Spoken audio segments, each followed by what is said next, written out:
Avec notre invité d'aujourd'hui, le docteur Georges Michel, historien, constitutionnaliste et grand expert des affaires haïtiennes, nous allons un petit peu innover et faire un tour de la politique internationale, des grands moments qui marquent cette semaine avec la visite du président chinois à Moscou, la situation en France et pour finir, on essaiera de voir ce que la visite du président Biden au Canada, au Premier ministre Trudeau peut donner, à quoi ça peut aboutir pour nous en Haïti. En attendant, bonjour Georges Michel et bienvenue. Bonjour Serge, je suis content d'être avec toi aujourd'hui. Voilà. Bon, Georges, on va commencer, on va essayer d'aller à l'essentiel. Qu'est-ce que cette visite de Xi Jinping, visite de 3 jours quand même, cette visite de Xi Jinping à Moscou, Vladimir Poutine, qu'est-ce que cela vous indique? Est-ce le début de la domination de l'influence chinoise sur le monde? Est-ce le début du déclin international de l'Amérique? Et en d'autres termes, pour finir, est-ce que Xi Jinping peut être l'élément qui va amener les belligérants autour d'une table de conférence? Je dois vous dire, Serge, que les Chinois sont extrêmement pragmatiques. La visite de Xi Jinping n'est pas une affaire faite au hasard. La Chine n'a pas intérêt ou n'a pas l'intention de se s'allier avec la Russie. La Chine peut faire un bout de route avec la Russie. Comme disait un journaliste de France 24 ce matin, il y a deux choses qui rapprochent la Chine et la Russie. Ils ont d'abord des relations économiques très étroites et ensuite ce sont deux régimes autoritaires. Voilà pourquoi nous avons la rencontre Poutine-Xi Jinping. Mais d'un autre côté, le même confrère disait que les Chinois ne sont pas idiots. Ils savent que la première source de leur richesse, de leur grande richesse, c'est le marché américain. Ils fabriquent tout ce qui est consommé par les États-Unis et par les Américains. Donc, ils ne vont pas se mettre dans une position avec la Russie trop profondément contre l'Ukraine, de peur d'encourir des sanctions occidentales qui ravageraient son économie plus que les sanctions occidentales ne ravagent l'économie de Poutine. Donc cette chose, il ne va pas la prendre. C'est pour ça que Xi Jinping a préparé un plan de paix général. Oui, le plan 12 points. Il y a 12 points. Oui. Il y a de bonnes idées dans le plan chinois. Je crois savoir ce que Xi Jinping a en tête. Il va prendre langue dans un futur proche avec les Ukrainiens et se mettre comme honnête courtier ou amiable compositeur entre les Russes et les Ukrainiens. Et il a montré ce qu'il pouvait faire en accordant les violons des Iraniens et des Saoudiens dans cette affaire d'accord pour établir leurs relations diplomatiques. Exactement. Il a montré ce qu'il pouvait faire.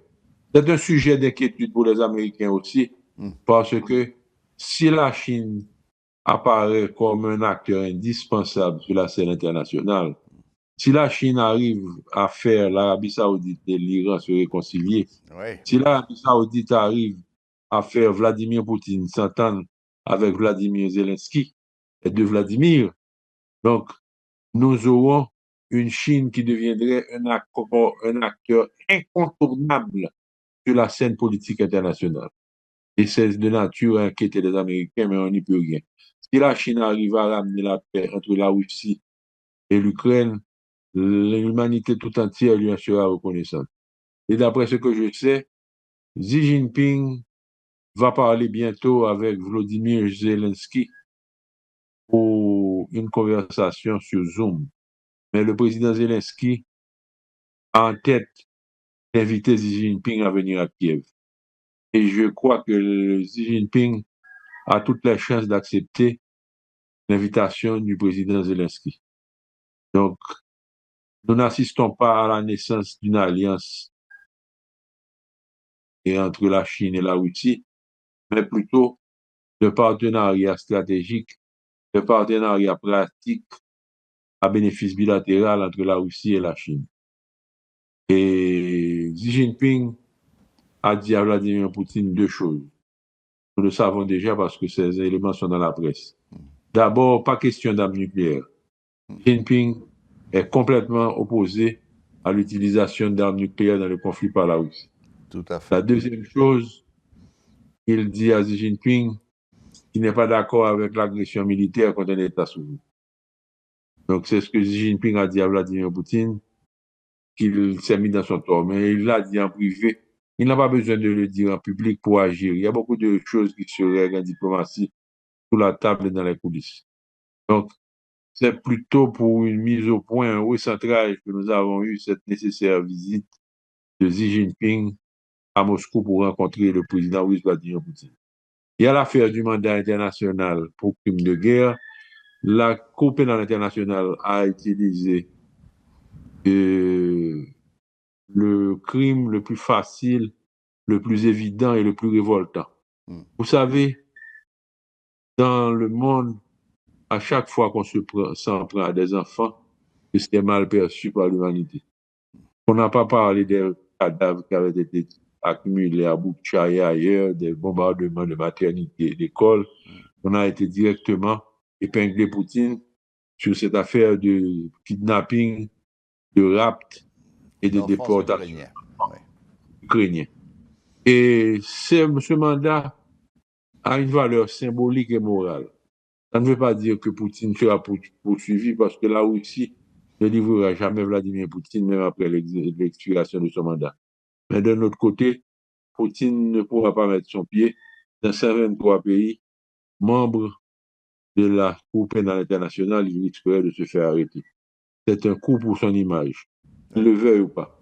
Ça n'a pas inquiété Xi Jinping parce que, comme je vous disais au début de cette émission, les Chinois sont éminemment pragmatiques et pratiques. Oui. Donc, ils ne se perdent pas en démarches inutiles. Oui. Très bien. Non, tout à fait d'accord avec cette très belle analyse, ce très beau résumé de la situation, Georges. Un point quand même que je voudrais signaler, c'est qu'il ne faut pas oublier que dans la proposition de paix en 12 points, le premier point qui a été signalé, c'est le respect de la territorialité intégrale. Ça peut vouloir dire il n'y aura pas de paix, Monsieur Poutine, tant que vous n'aurez pas remis à l'Ukraine les territoires que vous avez annexés. Il y a les territoires annexés, il y a la Crimée. La Crimée est un cas particulier. Particulier, tout à fait. Parce que la Crimée a été transférée illégalement par Nikita Khrouchtchev à l'Ukraine en 1954, 9 mars 1954. Ensuite, l'écrasante majorité de la Crimée a une population russe qui veut l'union avec la Russie. Si l'Ukraine rentre en Crimée, elle aura affaire à la population locale, elle va entrer dans le Vietnam en Crimée. Il faut mettre la Crimée en parenthèse. Si l'Ukraine veut faire quelque chose de bon, que les Ukrainiens se battent pour libérer les 4 provinces, les 4 oblasts que Poutine a pris. Exactement. Le Donbass et les 4 autres. Et ce sera une bonne chose. Mais la Crimée restera une forme de discorde. Même si, cas d'école, vous voyez, Serge, que l'Ukraine récupère la Crimée, dans le futur, ça va être encore une épine irritative et la source de conflit. Donc, il faut arriver à un accord concernant la Crimée. Pardon, excusez-moi. La Crimée était d'ailleurs au sein de l'Ukraine indépendante une république autonome. C'est le Parlement de cette république autonome qui, en mars 2014, a voté son rattachement avec la Russie. L'annexion de la Crimée s'est faite sans tirer un coup de feu. Les Ukrainiens savaient qu'ils n'étaient pas chez eux en Ukraine et ils sont partis sagement. Mais là où Poutine a bêté, c'est que Poutine, comme dit Mme Hélène, académicienne et spécialiste de la Russie, Poutine avait d'excellentes cartes en main pour gérer le dossier ukrainien et le dossier de l'espace anciennement soviétique. Il a tout caché avec sa guerre d'agression contre l'Ukraine. Il a tout foutu. C'est l'opinion de Mme Carrère d'Ancos que je partage. Maintenant, rapidement, très rapidement, parce que l'heure commence à nous faire la guerre, la rencontre Biden-Trudeau. Il sera forcément question de la situation en Haïti. Je suppose que vous êtes d'accord. Absolument. Qu'est-ce qui peut sortir de là? Parce que apparemment le Canada, à travers les déclarations du chef d'état-major, etc., pour eux, le cas haïtien ne les intéresse absolument pas. Et Biden, depuis le début, ça a été constant chez l'administration américaine, il n'est pas question d'envoyer des troupes américaines en Haïti. Au moins c'est clair, ça n'a jamais varié.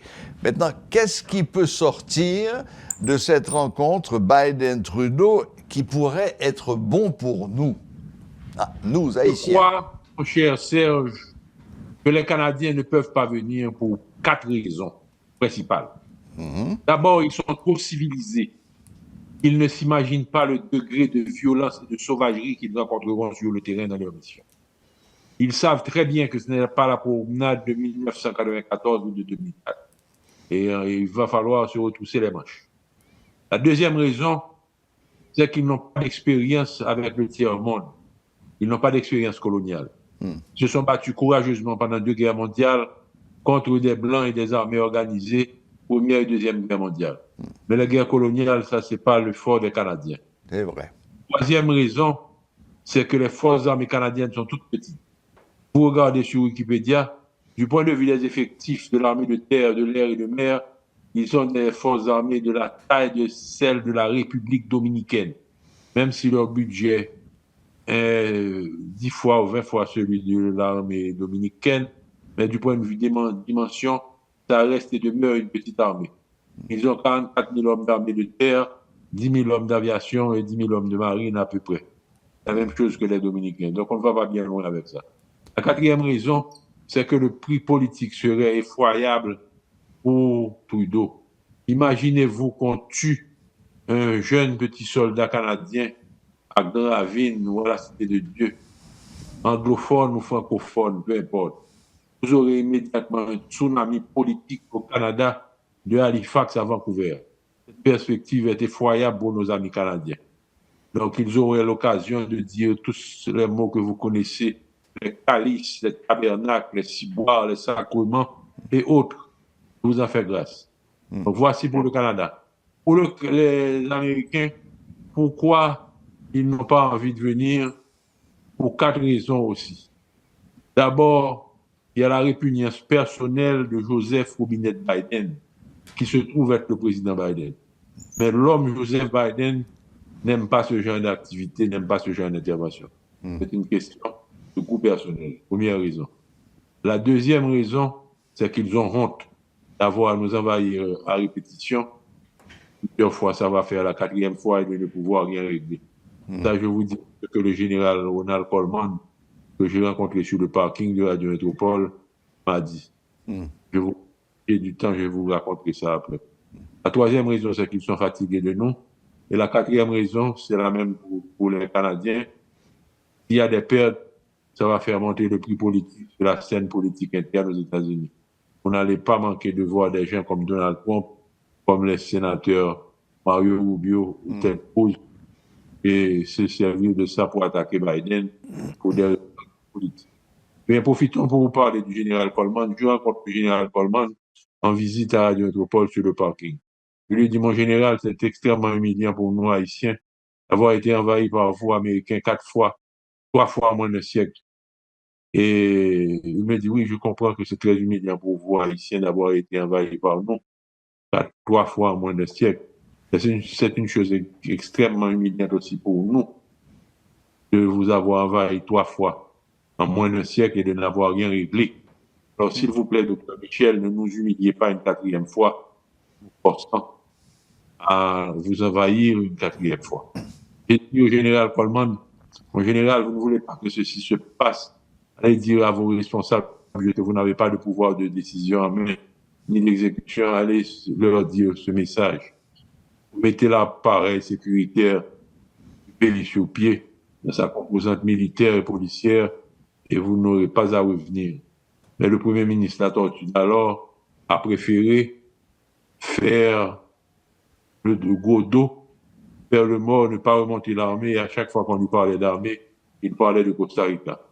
Parce que nous sommes dans le Costa Rica du Premier ministre Gérard La Tortue. Et ce qu'on devait faire pour la troisième intervention n'a pas été fait. On a fait des réparations cosmétiques et cette situation qui existait en 2004 s'est reproduite en pire en 2020, 2021, 2022, 2023. La situation dans laquelle nous nous trouvons. Et cette situation, d'après ce que m'a raconté ma grand-mère, existait en Haïti en 1914 et en 1915 avec les cacos. Les cacos entraient à Port-au-Prince, terrorisaient les gens. Ma grand-mère, âgée de 9 ans, était obligée de coucher sur les bancs, sous les lits, pour échapper aux balles. Sa mère, mon arrière-grand-mère, mettait des matelas aux portes, aux fenêtres pour amortir les balles de cacos. Et ils habitaient dans une maison qui se trouvait et qui se trouve encore à l'angle de la Grande Rue et de la rue des Remparts en face du marché technique. Donc voilà la situation dans laquelle nous nous trouvions. Et de la première intervention de 1915 avait pacifié le pays et amené l'ordre. Si vous prenez les trois interventions, et même cette quatrième qui se profile, toutes ces interventions roulent autour de la problématique de la force publique en Haïti. Numéro 1, numéro 2, numéro 3, et peut-être numéro 4 à venir. Pourquoi je parle de numéro 4? C'est parce que la police nationale n'est pas faite pour le travail qu'on lui demande à faire. C'est pas son métier. Elle n'est pas faite pour ça. Et l'armée nationale que le président Jovenel Moïse a eu l'intelligence et le courage de rétablir en 2017, elle est trop faible. Elle manque d'effectifs, elle manque d'armement. Elle pourrait faire le travail si M. La Tortue avait refait l'armée en 2004 et 2006. C'est lui qui a bloqué le projet pour nous mettre dans un paradis costaricain. Passer le Costa Rica de La Tortue dans le... Magnifique. Georges, encore une fois, mille merci. Mille merci de vous être rendu disponible pour nous. Chapeau bas pour vos analyses et la présentation de ces questions. Et j'espère à très bientôt. Bonne fin de journée. À très bientôt. Merci Serge. Nous sommes des professionnels. Nous connaissons notre travail.